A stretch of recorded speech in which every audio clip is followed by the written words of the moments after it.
హల్లెలూయా! దేవునికి స్తోత్రం. సృష్టికర్త అయిన యేసుప్రభు వారు పరిశుద్ధ గ్రంథం నుండి ఈరోజు మన కొరకు ఇస్తున్న వాగ్దానం ఎస్తేరు గ్రంథం 4వ అధ్యాయం 16వ వచనం. నీవు పోయి షూషనునందు కనబడిన యూదులనందరినీ సమాజ మందిరమునకు సమకూర్చి నా నిమిత్తము ఉపవాసముండి 3 దినములు అన్నపానములు చేయకుండుడి. నేనును నా పనికత్తెలను కూడా ఉపవాసముందుము. ప్రవేశించుట న్యాయ వ్యతిరిక్తంగానున్నను. నేను రాజునొద్దకు ప్రవేశించుదును. నేను నశించెదను. సో ఈరోజు వాగ్దానం కనుక చూసుకున్నట్లయితే అక్కడ యాక్చువల్గా సిచ్యువేషన్ ఏంటంటే ఎస్తేరు మొర్దెకైతో మాట్లాడుతుందన్నమాట. సో యూదులందరినీ సమకూర్చండి, అందరు కలిసి ఉపవాసం ఉండండి, నేను నా పనికత్తెలు కూడా 3 రోజులు ఉపవాసం ఉందాము, మనము దేవుని ప్రార్థన చేస్తాము. సో మనము ప్రార్థన చేసినప్పుడు ఏంటి, నేను రాజు వద్దకు వెళ్తాను. సో యాక్చువల్గా ఎందుకు రాజు వద్దకు వెళ్ళాలి అంటే అక్కడ హామాను అనే వ్యక్తి వలన ఏమవుతుందంటే యూదులందరినీ హతం చేసే విధంగా ఒక చట్టం అనేది విడుదల అవుతుందన్నమాట. సో యూదులందరూ హతం అవ్వకుండా ఇక్కడ ఏంటి, ఎస్తేరు రాణి కాబట్టి రాజుని రిక్వెస్ట్ చేయడానికి వెళ్ళాలి, కానీ రాజు పిలవకుండా ఎవ్వరు కూడా రాజు వద్దకు వెళ్ళకూడదు అనమాట. సో ఆ రూల్ ఉంది కాబట్టి ఇక్కడ ఏంటి, ఇక్కడ ఎస్తేరు బట్ స్టిల్ ఇక్కడ తెగించి వెళ్ళాలనుకుంటుంది అనమాట. సో నేను నశించెదను.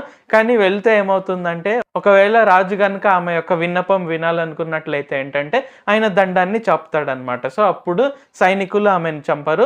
ఒకవేళ రాజు అలాగ దండం చాపకపోతే ఏంటంటే ఇంకా ఆమెను హతమారుస్తారనమాట. సో అలాగేంటి ఇక్కడ లైఫ్ అండ్ డెత్ సిచ్యువేషన్ ఉంది. అయితే ఇక్కడ ఏంటి, ఉపవాస ప్రార్థన ద్వారా ఎస్తేరు ఈ సిచ్యువేషన్ని జయించింది. సో 3 రోజులు యూదులందరూ అలాగే ఎస్తేరు ఆమె పనికత్తెలు అందరు కలిసి ఉపవాసం ఉండడం వలన ఏంటంటే దేవుని అనుగ్రహము ఆమె పొందుకుంది, యూదులందరూ పొందుకున్నారు. సో ఎస్తేరు రాణి రాజు వద్దకు వెళ్ళంగానే ఆయన దండాన్ని ఆమె వైపు చాపి ఆమె యొక్క కోరికను విన్నపాన్ని విని ఆ విధంగా చేశాడనమాట. సో యూదులు హతం అవ్వకపోగా ఇంకా యూదులను ఇబ్బంది పెట్టిన హామాను హతం అవుతాడనమాట. సో ఆ విధంగా యేసుప్రభు వారు ఈరోజు మనకి ఏం చెప్తున్నారంటే ఏదైనా మనకు ఇబ్బందికరమైన పరిస్థితి ఉంటే అంటే ఇంకా నేను బతికితే బతకాలి లేకుంటే చావాలి. సో ఇలాంటి సిచ్యువేషన్ కనుక ఉన్నట్లయితే ఏంటంటే ఉపవాస ప్రార్థన చేయండి అని యేసుప్రభు వారు తెలియజేస్తున్నారు. సో ఉపవాస ప్రార్థన వలన మనము దేవుని నుండి ఒక గొప్ప ఫేవర్ మనం పొందుకుంటాము, దేవుని దయను పొందుకుంటాము, దేవుని కరుణను మనం పొందుకొని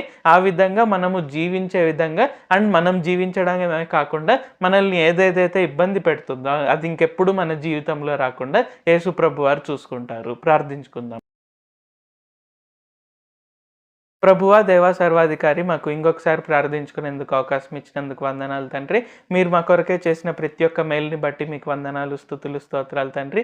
ఉపవాస ప్రార్థన వలన మేము మీ ఫేవర్ని పొందుకుంటాము, మీ దయను, మీ కరుణను మేము పొందుకుంటాము అని తెలియజేసినందుకు వందనాలు తండ్రి.